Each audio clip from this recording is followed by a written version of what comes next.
The prospects of maize, I hope that we get rain next week, and the prospects are now similar to the past 2 years, but I'm not happy to stay on the same level all the time. I've learned lessons from last year and the previous year, and these lectures this year we should have had a better crop. And now I don't want to cry early, but now it looks like we are getting a similar crop to what we had last year. I would have liked to have improved at least by 10 or 20%. Poor rainfall during the planting forced the project to rely on machinery for watering the maize almost on a daily basis. Another challenge, he says, is the electricity, which was needed to keep the machinery in operation, saying power interruptions left crops without water for up to 6 hours a day.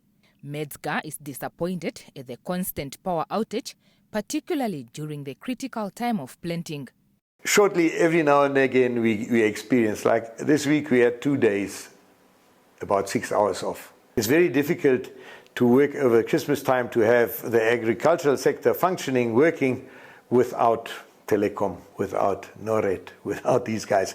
Modern day agriculture is, I think, a whole modern day life is dependent on data, is dependent on communication, is dependent on being in touch with the whole field. You've seen the 640 hectares planted now. There are 15 pivots of 42 to 50 hectares. To have them in the eye all the time, we need satellite coverage.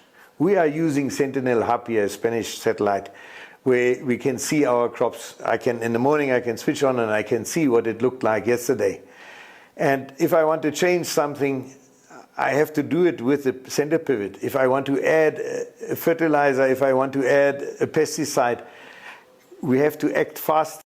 The Green Scheme produces sifted and unsifted maize meal, while also producing maize for the school feeding program. Metzger said he's willing to make positive changes that will see high production, improved working conditions, and staff accommodation during his 7-year term.